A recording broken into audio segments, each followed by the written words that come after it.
This is Sony Arlen, and you are now listening to the Anime Assemble podcast. Guess who's back? Guess who's back? That's right. It is your boy Indy Uchiha with my man John Forsaken Powers. And if we're together, you know what that means. It means that we got a brand new episode of Anime Assembled, y'all. That's right. The long-awaited return of Anime Assembled. Man, it's been a minute. What you been up to, bro? Nothing much. Just, doing the usual, watching anime, getting paid, making sure I stay afloat, right? So, yeah. But the hiatus is over. We get to coming back and do this. So, I'm feeling good. Yeah, definitely. That's what I'm talking about. I'm really hype about this because one of my favorite animes has come back to television. Well, back to Crunchyroll, not to television. But yeah, we got AOT, Attack on Titan back, and they hit the ground running. And more like a dead sprint, bro. Yeah. Not just running, they sprinted for that goal. Yeah, they did what Sonic was supposed to do. That's what they did. Mm-hmm. They hit and took off. Took off. Now, we talked about, I think we broke down like the whole first couple of seasons of Attack on Titan on one of the previous episodes that we had, but I don't think nothing prepared us for what's happening now. Oh, God, no. No, we definitely broke down the highlights for season 1 and season 2 because we were reviewing part 1 of season 3. But then, we hit this whole kind of a bump in the road. But I guess we can pick up where we left off. Yeah, most definitely. I'm confused because now it seems like when you first started off, everything was good. You knew who was bad. You knew who was good. You know what I'm saying? You knew what Eren was about. You knew what everybody was supposed to do, and then all of a sudden now some shit done went down, and I feel like maybe the humans are the bad guys and not the Titans. Yeah, it hits you like that. I mean, especially because you even get that kind of vibe when Ymir's doing her kind of little background story kind of thing for herself, and you see the government just injecting people and kicking them off of walls and stuff. So you kind of get that little glimpse early on, and now it's really coming to fruition. You really get to see this side of the story because you don't get to see really the Titan side of the story until honestly this season for the most part. You get little glimpses here and there, but now you actually really get it. So. Yeah, definitely, man. Eren's, as we saw before the season, and he got some dope stone powers or whatever it is, the hardening, the crystal. Yeah, he's going full on Bone Claw Wolverine on him. And we get our squad now. They got new weapons. You know what I'm saying? They learned from the guys they just fought and took their technology, and now they are shooting stuff at Titans. Oh yeah. No, they're evolving, dude. They're bringing little nukes in the arms and shit, and just shooting them up. They got to do something, right?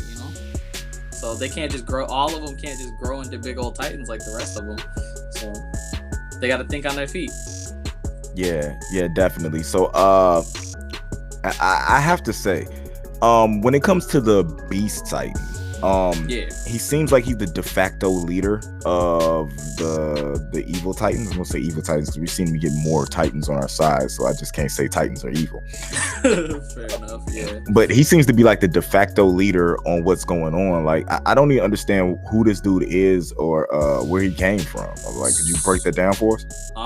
So we don't really get much about it other than in the last couple episodes, he's talking about how he was screwed over by Eren's father himself, and it kind of sounds like they're kind of like a rebel group, and he's the one giving the shot calls to Reiner and Berthold and everybody else. So I think you're right though that he's kind of like the de facto leader of the group, but not really anything else is known. So he could be like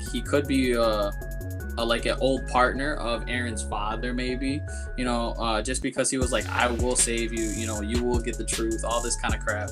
So I want to say that he was either partners with Eren's dad when they were researching this Titan ability, or he used to work for Aaron's father, and then Aaron's father kind of just shit on him, and that's how he ended up becoming the Beast Titan without him, like he didn't, maybe, let's say, he gets injected himself, and he kind of got basically just thrown out of the group, rather than, I get to be kind of like one of the head fathers of this new technology, so to speak.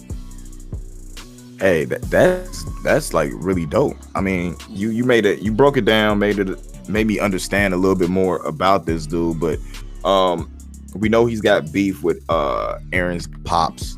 Oh, but well, so does everybody. yeah. Aaron might have beef with Aaron's pops. To be honest with you, you know what I'm saying?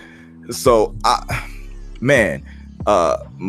Masinka and what's Levi? Levi is a beast, bro. Like, dude. Oh yeah. Like we knew Ackerman.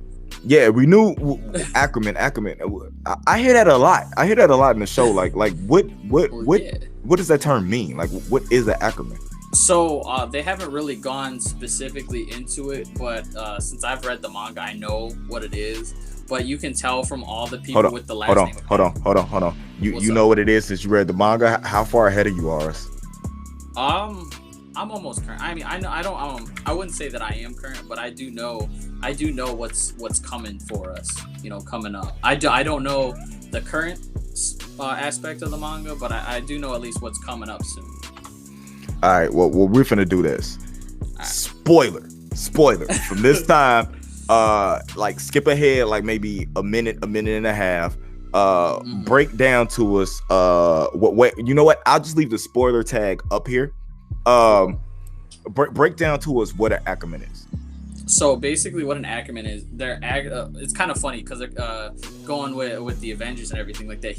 The Ackerman like tag name. They're not actually a family, but it's a group of super soldiers built by the government.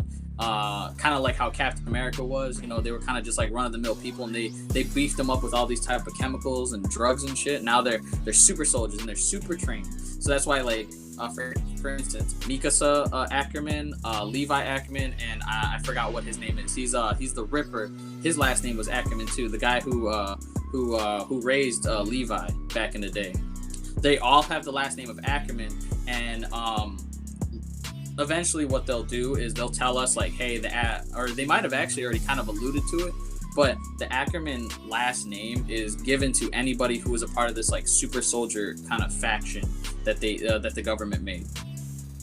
Okay. So are they like drugged up like Captain America is?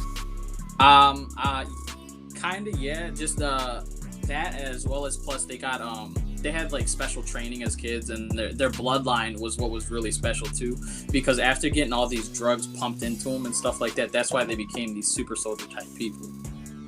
Okay, that's cool.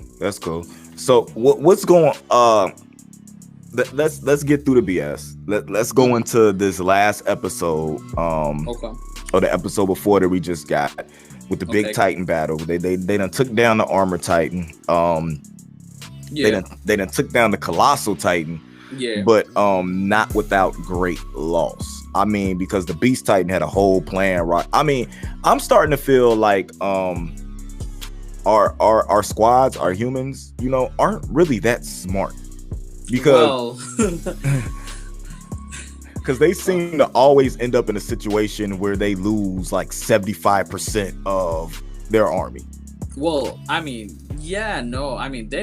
I wouldn't say that they're just straight dumb, but they're getting outsmarted by the enemy. Like that Beast Titan, you can clearly see he is extremely gifted in terms of strategy and in terms of his intelligence. I mean, come on now, look at him. I mean, he's able to talk as a Titan. He literally made this whole plan out in order for them to kind of encompass and encircle the humans. And mind you, most of those humans that we got to see in this last couple fights they're all recruits. They're brand new, fresh off the boat kind of thing. So they don't have no experience. They don't know really what it's like, other than they rode a horse out to the middle of nowhere. So I mean, yeah, they're not. I wouldn't say that they're smart, but at least they just don't have the experience for it. That's what I would go with. Okay. Now, the mission for the squad was to is it Diana? Is that the town? Is that the one I'm pronouncing right? I mean, they were gonna take Trust back. Trust. All right, because they already plugged one hole, and then they were going to plug another one. Yeah. Okay, and that was the whole mission, because that would keep the Titan. I don't understand it's going to keep Titans out when the Colossal Titan, not the Colossal, but the Armor Titan just ran through the wall. Like, you can just run through the wall again. So I really don't understand the premises behind what they're trying to do, unless you're going to build a stronger wall. Well, see, before, when he ran through the wall, it wasn't the typical wall. It was the wall where they had the drawbridge. So it was really like they were dropping a little like cement. I wouldn't say cement, but like the concrete wall down to cover the hole. He didn't go through the legit wall. Okay, I get it now. So it does make sense for Aaron to go in there and use hardening to plug the hole, because that honestly keeps them from coming back in without climbing the wall. And climbing the wall, Titans would just be targets, because they're not as mobile as as they would be on foot. Oh yeah. And the only thing that would really mess them up would be the Colossal Titan kicking in that wall like he did in pretty much the first episode. Okay, so. I mean, that's cool. What's their friend's name? The one who be coming up with the strategy, the little blonde kid. Armin. Yeah. I always want to call him Anchorman. I don't know why. I think it's just too many A's in this show. True. But Armin, their general, to me, might be the dumbest, most selfish person in the entire series of television. That's for damn sure. Yeah, and the way Levi just blindly follows him makes me think Levi isn't too bright as well. Well, I mean, Levi, he's a soldier. That's his commanding officer. He's gonna listen to his commanding officer through and through. And to be completely, they were also really close friends throughout the show. You can even see that Levi's basically his right hand man, kind of thing. I mean, I can understand that, but you know what I'm saying? Even Vegeta tells Goku when he's messing up. I mean, that might be a bad analogy. You know what I'm saying? Even you tell me when I need to get something done, no matter, you know what I'm saying, how loyal you are to me. So that dynamic kind of screws me up, because I feel like, especially someone who Levi, who is like the second in command under him, should see that this is wrong and not, you know what I'm saying, not go with it. But in the end, he did come up with a really cool plan in order to try to take down the Beast Titan. But he sacrifices so many soldiers in order to get one like remedial thing done. I just feel like I feel like his whole strategy put them in the position for the Beast Titan's plan to work. Like they went outside the wall, just were sitting ducks.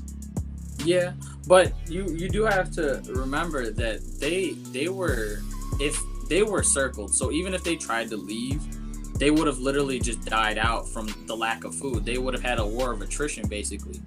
So literally the only thing that they could do was fight back. But because he was throwing all them rocks like a bombardment, I mean, eventually, either way, the buildings that they were rocking in, they would have been taken down anyway. So it was either they bum rush them and try to hope for the best, or they could have just sat there and died and not do a damn thing.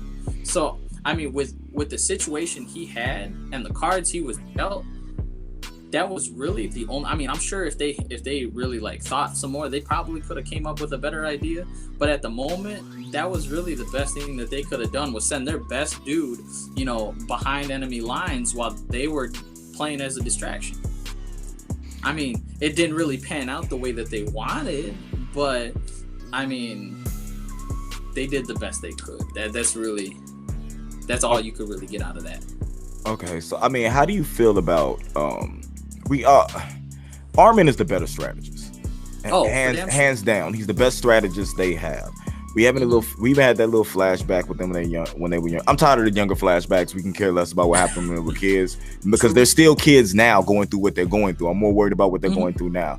But Armin notices that the Colossal Titan cannot hold his form for long. That he uses a lot of his mass in order to let off the heat, the special power that the Colossal Titan has, and that he noticed the Colossal Titan's getting smaller, and that soon after all the muscle is gone, that it's going to start eating away at the bone in order to for him to be able to keep up the heat. At the same time, they already have they got the Armor Titan down. They done took him down twice, not once but twice. Mikasa does not play. When she's going after you, she's going after you. She's coming for blood. Which to me is a little bit more is doper than what Levi, because you expect it from Levi. You don't expect it from Mikasa. Nah, dude, nah. Every time she goes out into war, dude, she's coming for blood. She is a mercenary, dude. She's but murking people left and right. It's a lot of times she got say that she was gonna die or something like that too. Like she's getting better, but it comes with doing it. You know what I'm saying? The more you do it, the better you get at it. Nobody's done it more than Levi, because this man hopped from Titan to Titan, taking them out while the army was shooting smoke screens and yelling to distract the Beast Titan so he wouldn't notice what Levi was doing, to get over there and damn near, if he wouldn't have did the typical hero thing and sat there, he pulled I don't know if you guys watch Game of Thrones or not, but when the one guy, Oberon or whatever his name, I might be brutalizing his name, was fighting the mountain, and he had the mountain beat, and he wanted the mountain so bad to confess about everything he did. Confess to me, you raped her, you murdered her, and you murdered her children, to the point where the mountain was able to grab him and just pop his head like a zit, right? Levi literally just did the same exact thing to let this war could have been over. It could have been over. Attack on Titan could have ended right now, but because of Levi, this war goes on. You right in a lot of aspects, but you got to think, he just watched his whole entire crew just get mollywopped to death by some fucking rocks. So he didn't want just to kill this dude. He wanted him to suffer. That's what you got to pay close attention. This dude didn't want him to die an easy death like he get his friends. He wanted to make sure this dude could feel the pain after he died, bro. That come on now. If you literally just watched your best friend and all the people that you were rocking with just immediately get erased off the face of the earth, you're out for blood. You're out for more than just blood, dude. You want everything. But being who you are in the position that you're in, you have to be smarter than that. And he gave into his emotions, something that he preaches, that you're not supposed to have emotions on the battlefield. True. Emotions can get you killed, and he did the same exact thing and let the biggest heel in the face of Attack on Titan get away. Oh yeah, that's for damn sure. But that just goes to show how dramatic this event was. That's what they were playing for. They wanted to up the drama of this event, the kind of the tension of this event. So I mean, yeah, it was bad that he did that, but come on now, you gotta give it to him. That is a brutal thing to go through, and to not want to murk this dude till he can feel it after death. That, I don't know, man. I feel where he's coming from. I mean, that's cool and all, but we had Armin come up with a cool, like we were talking about earlier, came up with a cool strategy to try to get rid of the Colossal Titan, and basically he wanted the Colossal Titan to get rid of all his steam. Normally, when they shoot their thingies, their scorpion spears. ODM gear? Yeah, when they use the ODM gear. Oh, the thunder spears? Yeah, and they stick in the Colossal Titan's muscle. When he blows the steam off the muscle, you know what I'm saying, it's not as, just knocks it right out. Yeah, it just knocks it right out, just falls out. But with the Colossal Titan using so much and withering down, he actually got into bone, so he wasn't getting blown away. So the Colossal Titan is just sitting there using his steam until he's basically nothing. But Armin gets basically boiled and burned alive while this is happening, holding on, but gives them enough time for them to be able to take out the Colossal Titan. True. Ripped them right out the back. Oh yeah, ripped him out. Aaron wasn't playing, dude. He took him. He just took what he needed. He left the arms. He left the legs. He just took the head and the torso. He didn't need nothing else. He was like, nah, fam, this is it. You done. And the fact that Aaron got to do it in his ODM gear to show that he's different from other Titans that they might encounter, because that's one thing that I feel like they don't stress enough, because Aaron, when he was going through his training, I remember like they gave him faulty gear. You know what I'm saying? He was still able to pass the test of faulty gear. Like he could be a really good, you know what I'm saying, fighter in Titan form or outside of Titan form. Like in human form, he's like a double threat. And so it's like they forget that he uses Titan form so much, they forget that this man can actually use ODM gear. So he ended up using the hardening, and because of the steam and stuff, they couldn't tell. Just like out on the field with the smoke screens and stuff, you couldn't tell that he wasn't still there. So he had hopped out of Titan form and took down the Colossal Titan as a human, and I just feel like that's such a poetic thing for Aaron to get that win in a human form and not have to rely, you know what I'm saying, on being a Titan. That let it be like his Titan form isn't the defining factor. The defining factor. Yes, it's a bonus, but it's him. You know what I'm saying? It's Aaron Yeager that is the savior, or soon to be savior, because he doesn't see himself as a savior. He seems Armin as a savior. But we get to this decision. We get to the decision they have to make, because they have the fluid that could turn somebody into a Titan, and they have the Colossal Titan, because the Armored Titan got away, but they only had one shot anyway. So true. And they were gonna kill one of them anyways. Yeah, well, one shot. I would have rather, be honest with you, I'd rather had the Armored Titan powers than Colossal Titan.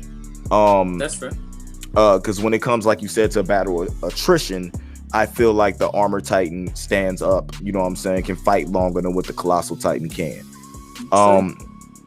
But they have to make a decision between the General and Armin, and Levi is the one who has to make the decision.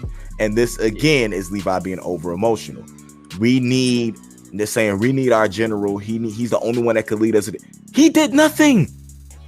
I mean, Armin saved the day. He led all them recruits to death. He did do something. Yeah, he is the harbinger of death. He convinced all these people to die. You know what I'm saying? That's not cool. They could have did the same exact thing, I feel, and distracted the Beast Titan without all going to their death like that. I feel like it's another way they could have came about that. But with convincing, especially with Aaron pouring his heart out, which this was emotional as ever, pouring his heart out, saying what Armin was, and they ended up. And him wanting to let his friend pass so he wouldn't have to be this villain, this devil anymore. That was, you know what I'm saying, killing inside, because he wanted to die a couple of times before. And he's like, no, we'll save you. You know, like, so true. They end up injecting Armin, and then he ends up eating the Colossal Titan. Yeah, dude. Now, I love that. And especially, like, I feel like it was meant to be, just because they even bring up the whole foreshadowing that they try to pull with it too, like whatchamacallit, when they flash back to that real quick thing with Levi and Erwin, and he's talking about give up your dream. Like the minute they brought that up, I was like, oh damn, they were pulling it then. Or even when like Erwin, he was putting Armin into like, you're gonna be the leader, you take this squad and stuff. Like he was already grilling him to take command before. Like I feel like Erwin knew what was finna happen before it all ended up happening. Like he knew that this was it for him, because the only thing he had was, I want to go see that basement. That's all. Like he didn't have nothing afterwards. And we still haven't made it to that damn basement yet. Dude, we 3 seasons. How many fucking episodes? What, 24? We're fucking 50, 60 episodes or something like that, trying to get to this damn basement. Still haven't got there. Don't get me started. Yeah, that is nuts, dude. Like, I need to see what's in this basement now. Like, y'all BSing. Y'all taking entirely too long. I need to see what's in this basement, because y'all tripping. Like, I'm getting to the point, like, do they even have the key anymore? Like does Aaron have that key around his neck? I need some type of confirmation. I need to see this damn basement. I need to see what's under there. I need to see what the hell is going on. Yeah, he should have been dropped that key. Yeah, with how much shit's been going on, or when Reiner and Berthold took him and shit, like he should have been lost that key, but nah, somehow this dude still got this motherfucking key around his neck. Somebody should have noticed that he had that key on him, and you know what I'm saying, came after him. Right, like, but nah, like they basically just kind of like they reference the basement every once in a while, but they nothing else. Just that basement though. That's it. That's dope. Attack on Titan is probably the best thing on television until like One Punch Man, as far as anime and something like that. Because it's some really other good animes out there, but it's just something about how Attack on Titan's suspense and storytelling is really, really interesting, and we haven't had something like that in a long time. It's different than everything else that's on. You know, no zombies, no demons. There's a correction for there. I'll get to that on the demon thing. But. Yeah, no martial art. You know what I'm saying? Like really not really martial arts fighting based. It's really about a show about survival without zombies. Yeah, that's fair. I mean, it's got its own twist on the whole like zombie or survival thing. I mean, with there's nothing else really with the Titan kind of thing going on. So, but yeah, dude, I don't know, man. It's real solid, but. There's a lot of things to be hyped about this anime season. That's for sure. So, whatchamacallit? Yeah, so another show that we've been checking out, I've been into, and I don't know how I got into it. I think I must from me. Yeah, from you, but I think I actually mistook Black Clover for Black Torch and started watching it. Yeah. Yeah, because I remember you started watching it and you were on episode 8, and when I told you, I was like, "You're watching Black Clover? I thought you didn't like it." And you're like, "Shit, I thought this is Black Clover." I remember that, and then you just stuck with it because I was like, "It gets so much better." I was like, "Just believe me, it gets so much better." I'm like, "What happened to the cat?" Like I'm sitting there waiting for the cat to be introduced. I'm like, it's crazy, man. But Black Clover is actually, now that I'm more than 20 episodes in, I'm actually current with it.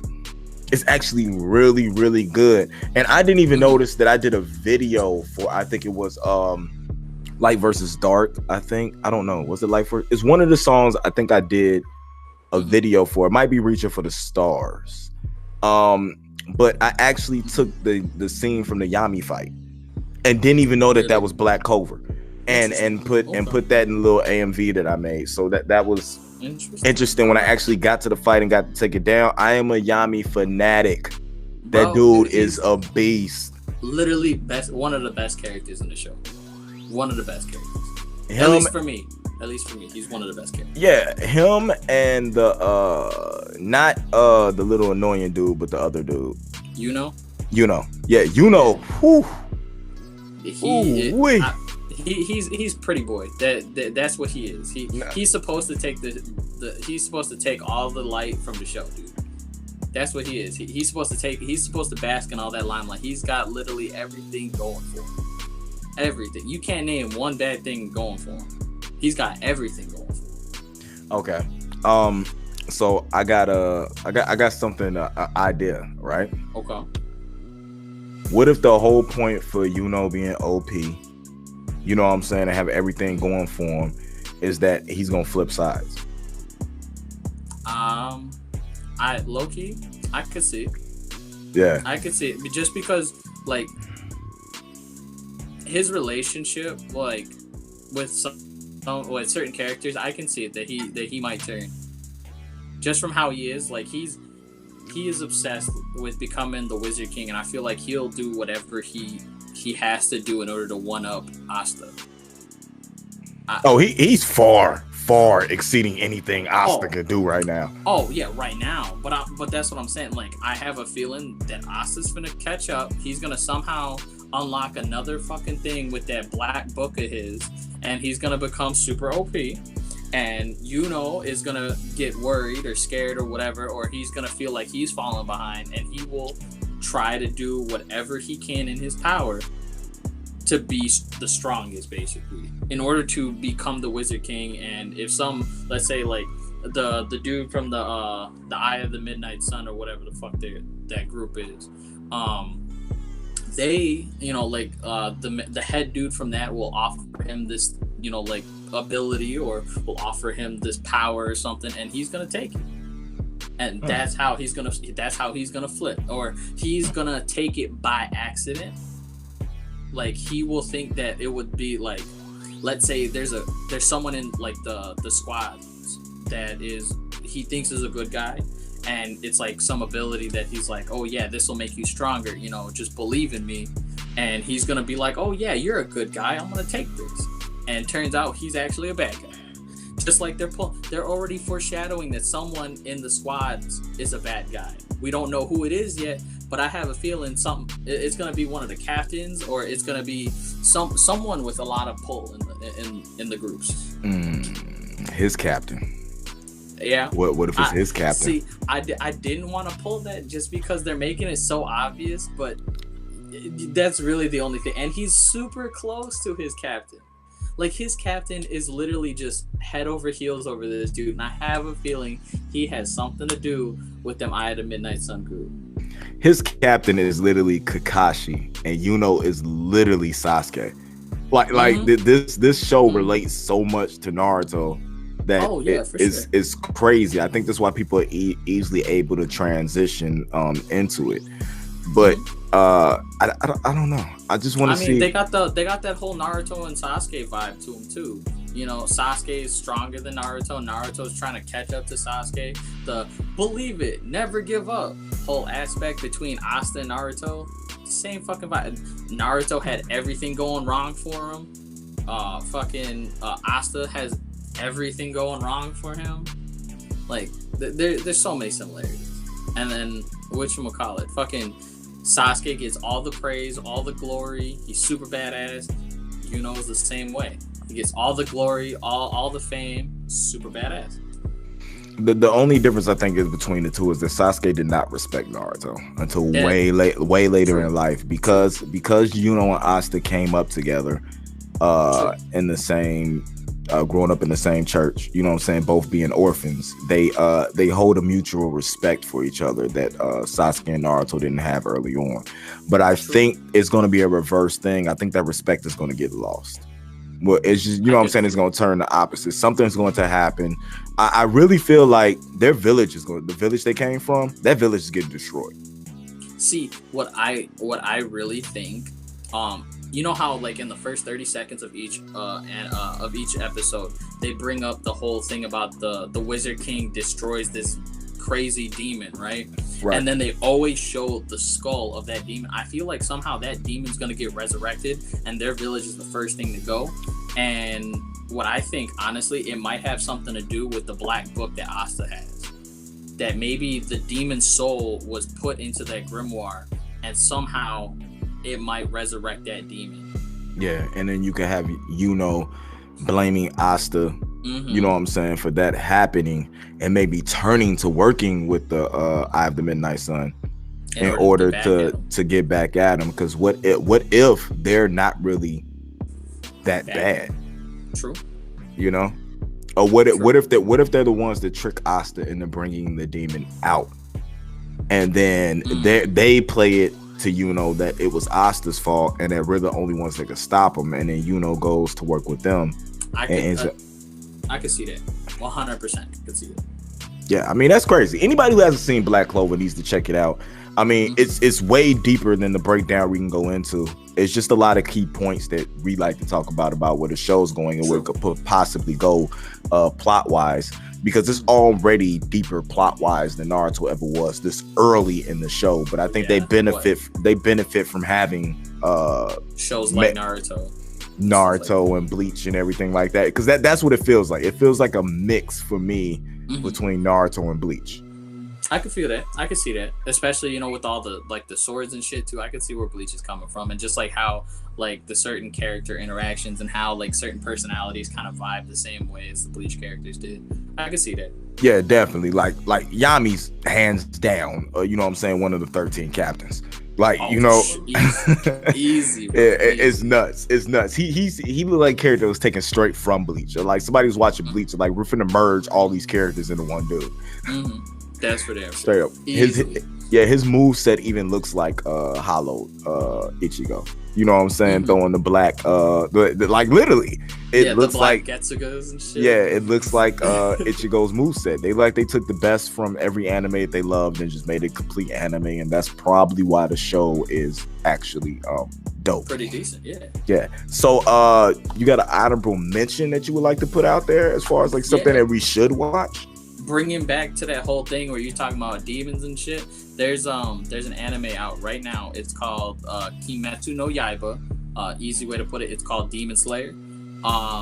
Literally about this country bumpkin trying to just live his life with his family, and when he comes back home, his whole family is murdered by demons, but his sister is a demon, and so he literally is training right now to find the dude who did this to his family and to somehow turn his sister back from a demon into a human. And that's the whole story. It's only a couple episodes in. I want to say it's like 9 episodes going on. It's going to run about 25, 26 episodes. But I was reading the manga for a little bit, and I actually stopped it just because I saw episode 1 come out for the anime. So I was only a couple chapters in. But they did real well with the animations. They did real well with the storytelling. They really stick to the manga, for at least from where I was at for the first couple episodes. It is it's done by Ufotable. So the people who did the Fate series, like Fate Unlimited Blade Works. So that animation and that that art is gonna be solid for them fight scenes. Yeah, so great animation with anything that's done. Anything that has Fate attached to it, the animation is always gonna be crispy.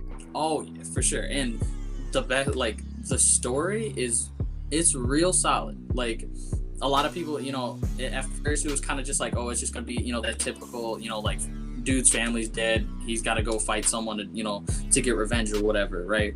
And he's gonna be the hero of everything. But it really goes more into like it is compelling for me. At least for me, it really pulled me in within the first episode. And usually animes take a couple episodes before you can really get pulled into it, but this one it hit the ground running within that first episode. If not the first episode, the first 2 episodes. Okay. So. Dope. We definitely got to check that out. With it only being 9 episodes in, it's something that you could actually catch up on, you know what I'm saying, in a day or two, and then be current on it. So you guys actually check that out.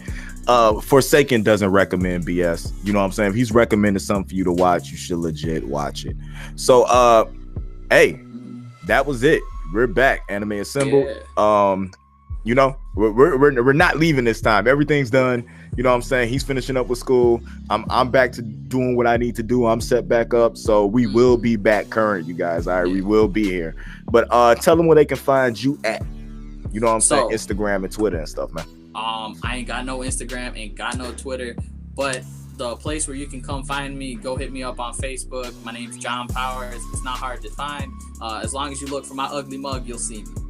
Yeah, I mean, he could have plugged the girlfriend's Instagram since she's talented. Well, I see you didn't do that though. You don't even give me a chance. I was just about to say, if anything, if you really do want to try to find me, there's an even better source. There's my lovely girlfriend, the amazing Miss Anna America.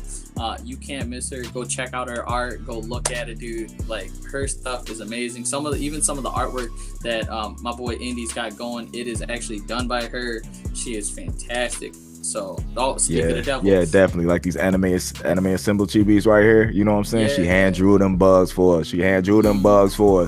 So you got to hit her on Instagram and commission her to do something for you. Oh, yeah.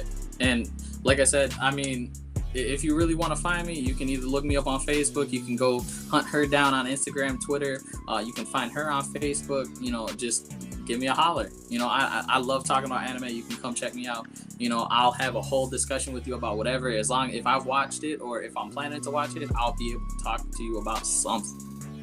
Definitely. And I'll leave the contact descriptions. I'll leave the contact information in the descriptions below. And before we get out of here, I just want to let you guys know that, yes, I did upgrade my podcast situation. I am using a Quadcast HyperX podcast streaming mic. This thing is amazing, man. The sound, different modes you can put it on, whether it's omnidirectional, Carnoid. I got the HyperX clouds on. You know what I'm saying? Nobody to me for a reasonable price makes better products than HyperX. We've been using them forever. Gamers trust them. So as I'm a gamer coming into this world, I'm gonna take it right there with me. So you guys make sure you check out HyperX. All right. That's the episode, people. Stay tuned. You can catch a promo coming after this. I have a new single, It's Divine, featuring Just One and Reckless Rod, coming off that Blood in the Water album, dropping June 11th. So the promo teaser for that is right after this. Yeah, only a couple days. Tuesday. Oh, shit. So you guys can check that out. Y'all be able to download it anywhere, and it'll be streaming everywhere. TCB Records, Blood in the Water. You already know what it is. For myself, Indy Uchiha, you can check me out at Nerd Mix Alpha everywhere. Also at A Plus Opinions. So you can follow me there. A Plus Opinions and Nerd Mix Alpha everywhere, where you can get your news and reviews done, baby. We got a lot of E3 coverage coming up. There was a Plus Hero report we did talking about the cancellation of Swamp Thing. So make sure you go to A Plus Opinions and check that out. And we will be back. I don't know when. We'll talk about it. We're gonna get the schedule set and when we're gonna do this. Yeah, we're gonna get it, but we're gonna dude. We just gotta get a schedule going, but we're gonna get it. Yeah, definitely. If it's 1 week, 2 weeks, but we're gonna have episodes rolling out. Don't worry. Yeah, because anime rolls out on a regular. It's always anime on. Oh always. Yeah, dude. I'm watching like fucking 6 right now. Definitely. 6, 9? I don't even know. I'm watching a lot. Yeah. So, but hey, man, that's how you got to keep up on it, dude. You don't watch 500 plus animes without watching multiple at the same time. Yeah, definitely. So thank you guys for tuning in. Check out the promo for It's Divine, Blood in the Water. It's a nerd mix. Yeah. See you guys later. Take it easy now.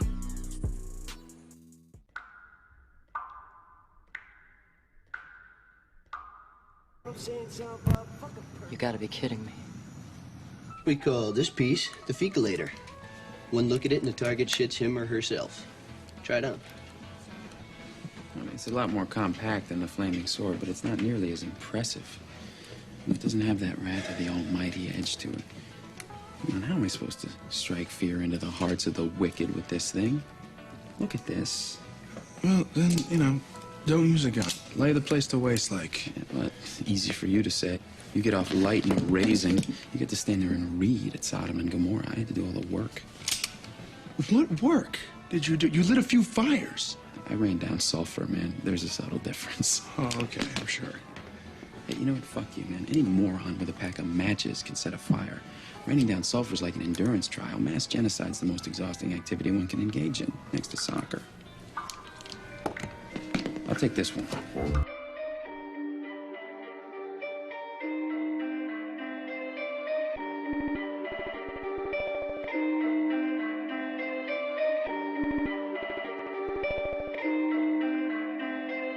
I be going crazy on my mind every time that I step up, we keep falling more behind. Every time we get lit up for the grind. Never mind, every second, every hour is divine. Press rewind. I be going crazy on my mind every time that I step up, we keep falling more behind. Every time we get lit up for the grind. Never mind, every second, every hour is divine. Press rewind.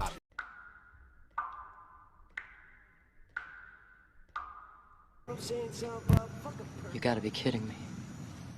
We call this piece the fecalator. One look at it and the target shits him or herself. Try it on. I mean, it's a lot more compact than the flaming sword, but it's not nearly as impressive. It doesn't have that wrath of the almighty edge to it. I mean, how am I supposed to strike fear into the hearts of the wicked with this thing?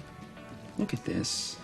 Well, then, don't use a gun. Lay the place to waste like. Yeah, well, easy for you to say. You get off light and raising. You get to stand there and read at Sodom and Gomorrah. I had to do all the work. What work did you do? You lit a few fires. I rained down sulfur, man. There's a subtle difference. Oh, okay, I'm sure. Hey, you know what? Fuck you, man. Any moron with a pack of matches can set a fire. Raining down sulfur is like an endurance trial. Mass genocide's the most exhausting activity one can engage in, next to soccer. I'll take this one.